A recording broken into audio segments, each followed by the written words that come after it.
I have numbers. Merah menjerit-jerit, kuning mekar paksi jiwa, membakar seruan jiwa para kekal buku akhir darah.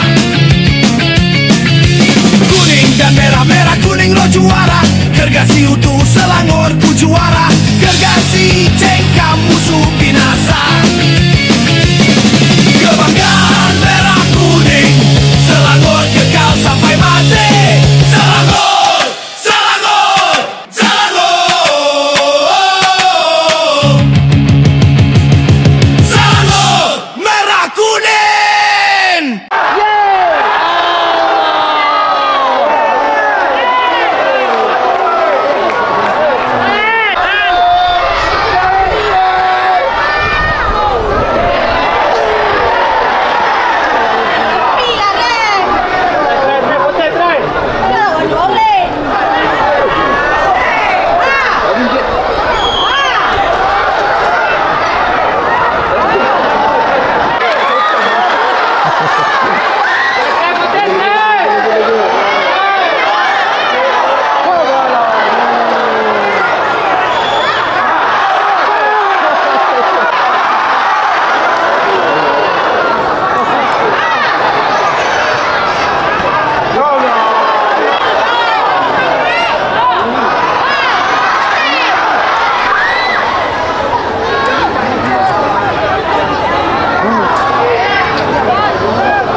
Alright, kedudukan 2-0 second half.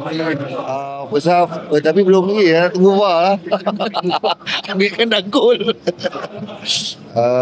First half tadi memang tak berapa, pasal aku pun lambat masuk. Lambat sampai 15 minit start baru masuk, baru sampai jalan jet, jalan tutup asas. So kedudukan sekarang ni tak tahu, 1-0 confirm, 2-0 gol kedua ni dah tahu. Gol kedua ni Moraes jadi. Cuma yang kita tengah tunggu sama ada gol di kiri ataupun tidak. Wah, nampak sekarang. Alright. Bob. Gol kira.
See you.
Alright, taman game.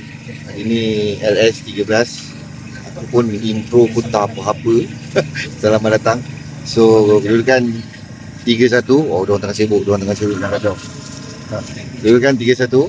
Alhamdulillah Selangor menang 3 mata. Tapi yang tak bestnya, dia bolos. Setiap game ada bolos. Apa benda tu kan? Tak apalah, nak buat macam mana. Dah bolos tapi dapat 3 mata. Kedudukan sekarang Selangor tangga ke-4. Kita beza dengan tangga kecil KLCT hanya 2 mata. Alhamdulillah. Esok ada satu game KLCT lawankan Sarawak. Kuching City. Kita harapkan dua-dua game tu draw supaya kita senang nak potong, insyaAllah. Okay.